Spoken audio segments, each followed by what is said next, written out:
Right, so this is how to go pro in esports. I'm gonna specifically talk about Valorant, the game which I went pro in, but pretty much it goes for every game, because every sport is the same, just the only thing that changes is the mechanic, but the brain is still the brain, the mindset is still the mindset. You gotta be a champion in whatever you do. So, let's begin. So first of all, what we need to do is define our objective. So, what do we want to do? Like, what is becoming a professional player mean? What is becoming a world-class player mean?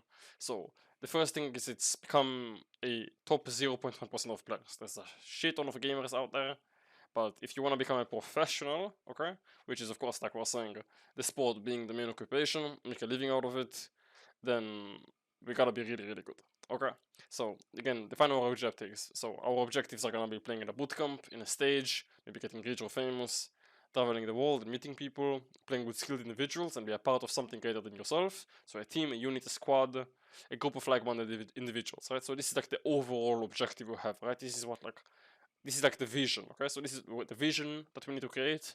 Essentially, what do we see in our mind? You know, when we're like thinking, okay, being a professional player, okay, what do we see? Do we see the bootcamp and the stage? Do we see us lifting the trophies?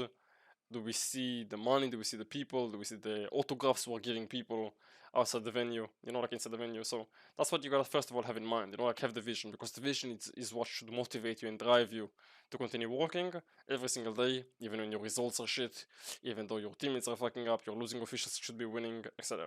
So that's the first thing. Okay, so answer these questions. Essentially, like think what you agree with, like is this my objective, and start just visualizing. You know, you can sit outside, you can start visualizing fucking English hard language, like visualize vision. You know, like what do you see when you're thinking about a professional player, like what is exciting you.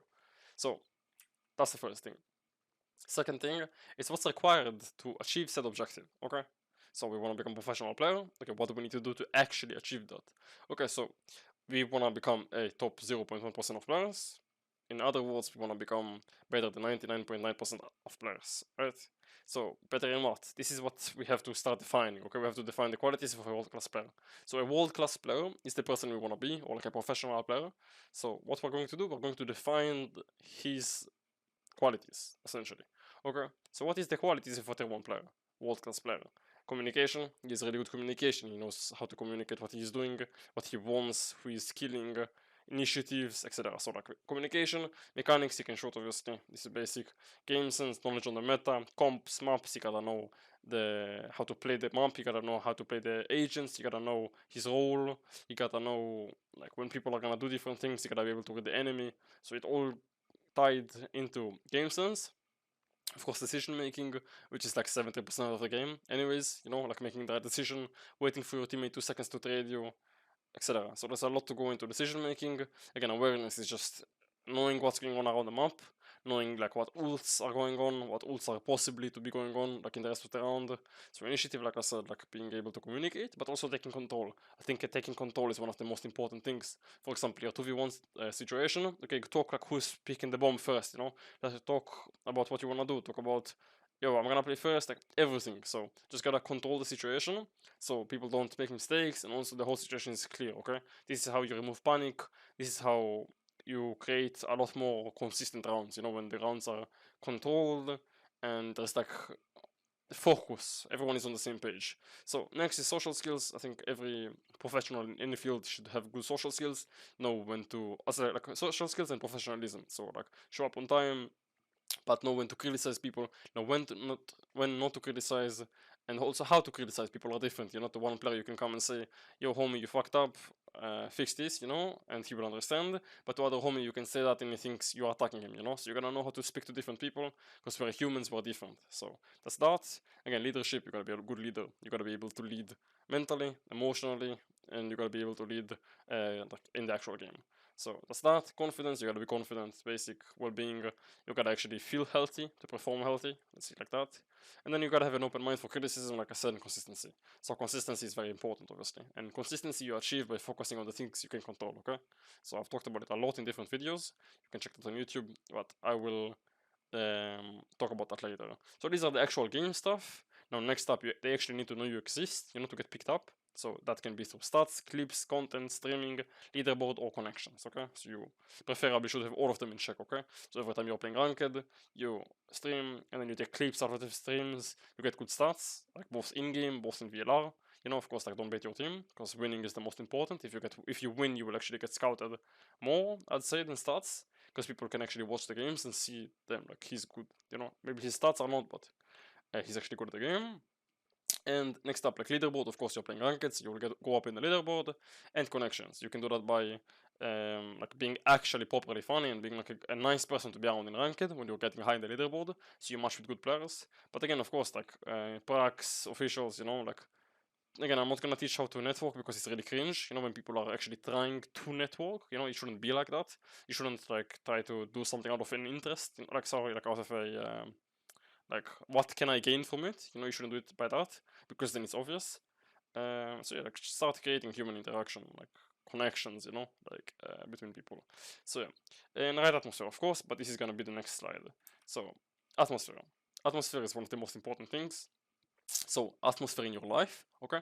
So distraction-free atmosphere where you can focus with your undivided attention. So meaning you are able to put your head in the game and not have to worry about money, not have to worry about X, Y, Z, you know, like not having to worry about, I don't know, your mom screaming at you or fucking whatever, you know, you're gonna be able to focus like fully in the game.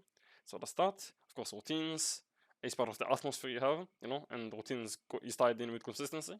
When your routines are consistent, like you go to sleep, you wake up at the same time, you have the certain workouts you do consistently, you have like certain shower times, food times. So when everything is consistent, it's a lot easier for you to pinpoint, okay, like today I was doing like this, which I do every single day, but I actually did this different and I played better. Okay, so maybe this is the indicator why I played better, you know. But if you have 15 like different things you're doing every day, it's gonna be hard for you to find like what specifically makes you improve, or like ticks, you know.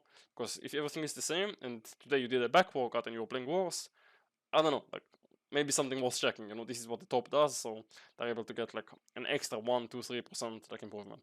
So of course, like part of your routine is your university, your job, and yeah, like home atmosphere, like I talked about. Health, I talked about again, like same shit. And yeah, you're an athlete. So I have Astralis written here. So to say Astralis, I mean like Astralis is pretty much the only team who's ever lived as an athlete. Let's say it like that, and that's the reason why they had their era. Okay, they were training like athletes, they were living like athletes, and they were just doing everything right in the game department as well. So that's pretty much the only team who's figured it out still. So esports is actually pretty easy if you look at it on a grand scale of things. You know, if you have 5 players and a coach or manager, whatever, like who are on this, you know, it's actually really easy to become the best. Like that's the truth. So of course, part of your routine is training. So DMs, Kovacs, aim labs. Kovacs, aim labs, depending. Like if you're early, I think like I'm not an aim lab expert. Like there's people with a lot more knowledge than me. You should check TDK. But yeah, I think Kovacs and aim labs is if you are less experienced in video games. It's probably gonna be more beneficial for you. If you have a ton of hours, then you can probably stick to DMs. But again, you should probably take advice from people who are more experienced in mechanics than me. And yeah, like VOD reviews, of course, like VOD review your own. Okay, so when you're playing rankeds, when you're playing Prax officials, like you VOD review your own gameplay, you record it or your coach is recording for you. But always best to review like straight your own POV if your PC is good enough. And yeah, you can also train speaking skills if you need. So that can be speaking slower, which is something I need to work on. Speaking clearer, speaking louder, speaking like with more assertiveness in your voice. So speaking skills is very important. Going back to social skills, because you gotta be able to lead. You gotta sound confident. You know, you gotta sound well. Because if you're not, then you're not gonna be able to build the trust in your team, especially when you're through screens. You know, it's not like face to face where they can see body language. So the only indicator is actually just your voice. So that's that. And then team, of course. So like do what you need to do there with your team. So like one-on-ones, if you need to talk, you know, with your sentinel, if you need to talk with your duelist, doesn't matter what role you're playing. You know, you can be the HL, but you can be a player. You know, if you see this guy's fucking up here or this guy can be doing this better, talk to him. You know, but again, going back to social skills, you should probably not say you're doing this shit, because that's not the way to talk to someone. You know, you should be solution oriented. You know, I think that you can actually do this like that. You know, I think that if you actually added this, you know, again, this is like a whole social skills thing. Also, you shouldn't use the word but, you know, like I think you're doing like the word but is kind of canceling what you said before. So you shouldn't give a compliment and then say but, because it's kind of winning people. You should replace but with and, because like the word but is an amplifier. You know, what you say after but is like the thing they remember. So that's again like psychology, but yeah. And then private customs for protocol strat setups. Again, you don't need to be the IHL. Okay, if you're an Omen, like Ascent for example, if you're an Omen on defense, take your Jet and Kaio and talk about how you want to play a defense Ascent. You know, like, yo guys, come 15 minutes before prac, let's talk about how we're anchoring site. You know, not hard. This is how you win. Okay, and it's not hard. This is how you win. Because then when the actual game comes, you're not, what the fuck, like, you know, like you're kind of panicking, oh, they're pushing short, oh, they're pushing main, unlucky. So talk about it before, and congrats, you're now in tier 1. Next, improve your skill based on the world-class player. So going back to what we said, okay, about the qualities of the world-class player, so now we need to start improving them, okay? Like build your own list of the qualities of a world-class player, and then start getting them done. So I have videos on my YouTube on communication, on decision making, on analyzing enemy comps. If you're an IGL, it's very helpful, but also for like any player. So like in that video I'm talking about, for example, if enemies have no sentinel, you should go flank on retakes because they don't know about you, and a lot of other shit. So watch it, doesn't matter what role you are. And then Sova on Ascent, and just Ascent in general. So especially to kill chain Sova players is really helpful, but also duelist, again, like any role, and mechanics. So mechanics is kind of old video, but still I'm talking about like the very, very basic of mechanics. So that is something you can take from me. So if you are new to like Valorant, like let's say, like you're not a professional mechanically yet, then you can watch my video. And then next up, yeah, like be a role model. So I think that is one of the most important things. So especially as an IGL or captain, you cannot expect your players to perform or to behave correctly when you're not doing it yourself. So show up before time with ideas, perform, motivate, do extra. So do extra is going back to what I said 15 minutes before prac. Omen, take your Jet and Kaio and go talk about X, Y, Z. Okay? This is doing extra, this is how you win. Okay? Because people pick up on this energy. Unless they're complete morons, then it's not gonna work anyways. Okay? So awareness to what's happening on the map. Okay, so ults, utils, time, rotations, so freeze positions. Okay, you should start incorporating what I call freeze positions. So when you're planting bomb or when you got a kill and you're defaulting, like after an event, when you're pretty much freezing and waiting for the next thing to happen, you should use this freeze position to check what's going on. Okay, check the ults, check the utils, check the time on the clock, check the rotations, like how will people move around the map. Then it will make it easier for you to read the mid round, you know, or the end game, like where you want to finish. So start incorporating this. For example, you're planting, you're not doing anything, you're planting, so just look again on top of your screen, you can see, oh, Sova is alive. Guys, they're gonna have Sova recon on post plant. Kaio, you break it, you know? Probably not Kaio, but like if he has no util. But like start like organizing things again, that's going back to taking control, okay? So use freeze positions, leadership, of course I talked about it, so like voice usage for initiatives, energy boosts, taking control. Again, if you're not shooting, then at least lead with your voice, okay? Because you can win games purely with your voice alone, jump around corners for your team and die for them, and they will trade you. And it's just how you can still win and how you be consistent going back, you know, you focus on what you can control. So mechanics sometimes like your raw aim will be like out of your control because you slept bad, etc. So like pay attention to your voice and to your leadership because that's always within control. And you gotta be aware of your tone, which is a major thing. But I won't talk about it here, I talked about it in communication, I think. So social skills and confidence, I'm gonna talk about it already, like learn to talk to different people and take risks. So take risks, I'm talking about in pracs mainly, but also in officials. Like start taking risks, start checking limits. Okay, the whole point of pracs is to experience new situations. So in officials, you already know what to do in those situations, okay? So don't play by rules, like you should have like general rules, but like don't like, okay, you cannot push to smoke. No, that's wrong. You know, you cannot think about the game like that. Like you're gonna, it's everything is situation dependent, you know, like situation specific. So take risks and learn from them, you know, like don't play solo mid on Ascent, you know, as a fucking Kaio, for example. Don't do that because you're taking risks when it's not worth it. But like, try shit that makes sense. Try shit that you can learn from. Consistency, again, I talked about it, and votes improve game knowledge. Watch different regions and different tiers. So I've done this since beta. So in beta there was only Europe, North America, and Korean. I was watching everything, and yeah, like over time I was watching like tier 1, tier 2, tier 3 in different regions, and it's a great way to get like different knowledge on the game and see like different ideas and different styles, you know, because people play differently. You can pick up, okay, this you can pick up from Fnatic, this you can pick up from Leviathan, this you can pick up from Energy, you know. So that's that. And then, so next up, obviously, for becoming a professional player, you need to have a team and you need to put yourself out there. Going back to what we said about getting noticed. So social media presence, stream rankings, create YouTube content, post on Twitter. Again, I talked about it. But yeah, like in this day and age, it's a must.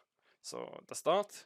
And then connecting rankings, practice official streams and social medias, talked about it. Build or join a team, so Twitter looking for teams. Discord servers and spreadsheets. So yeah, that's just for the team now. So you should take every single tryout possible. Doesn't matter if the team is shit, just take the tryout, because you might meet one good player who can make an opportunity for you later. So you connect with good players, you get your reputation up, and you impress, okay? This is like one of the most important things, like what I'm gonna say next, which is back to desirable qualities, what we said about the world-class player. So what teammate would you want to play with, okay? You would want to play with someone who works hard, positive, professional, you know? Like you would want like this an actual good player, you know? So you would want to play with him, okay? So be him, okay? Like be yourself, like the working hard, the professional, the positive, the good player, okay? So that's that. Next up, just ask for help from people you perceive as good, okay? You never know, send DMs. So for example, if someone will DM me, okay? Like I'm actually doing coaching, so a quick plug. If you're interested in coaching like directly by me, you can DM me. So yeah, like you never know. Like if like a friend DMs me, can you watch a VOD with me? Yeah, I'll do it. You know, or if like I DM'd people asking for help, you know, I DM'd coaches. You never know who's gonna help you. So just send a DM. Worst case, they don't answer. You know, like you miss 100% of the shots you don't take. So remember that. And then last sheet, like I said, it's not a 2 months process. You have players like Alive and Chihuahua who are still playing in tier 2, which I believe to be tier 1 players. And then you have people like Runner. So I was playing in a team with him in June 2022. Again, going back to what I said about joining a team for one player. You know, so I joined this team. I saw he's a good player. I took him and built a team with him. And then yeah, I was doing VODs with him every single day. 2 months later, he got an offer from Diamond. And then 1 year later, he got the offer from Vitality. So you have this, you have that. Again, all you need to do is stay consistent. You gotta remember your objective and work towards it. Okay? So it doesn't matter what team you're playing in, doesn't matter how your teammates are playing, it doesn't matter what officials you should have won, okay? You still continue working because you have your vision, okay? So it doesn't matter what core and team you're playing in, you have your vision and you have the end goal. So that's what you should focus on. And then yeah, like two main things. Tactical FPS should be looked at as Game of rounds, okay? So you can be 5-20 and you can be 12-11 and you can win 1v2 clutch and you won the game, you know? But again, you're 5-20, but it doesn't matter because you won the game, you know? Of course, stats don't show it, so remember that. And yeah, like you focus on the current round, you focus on the current round always, okay? You gotta accept the teammate mistakes, you gotta accept your own mistakes. If you lost a clutch, if your teammate lost a clutch, don't beat yourself up on it, like in the actual official, in the pack. Just move forward, you can talk about it later. You know, just play knowing you can vote review, okay? That's very important. And just focus on the next round, okay? 0-0 always, and just focus on the current round. Stay consistent with what you can control, like I said. And yeah, like you should never, like you're never the sum of the outcome, and you should focus on the current round. So this is like again DDK, like you're never a sum of the outcome, means that if you win doesn't mean you're good, if you lose doesn't mean you're bad, if you're 30 kills doesn't mean you're good, if you're 5 kills doesn't mean you're bad. And this is like facts, okay? You can have 30 kills and lose 13-6, and you can have 5 kills like I said and win the game. Okay, so just remember that. Again, like I said, if you're interested in coaching, you can DM me. And that's this video. So see ya, peace.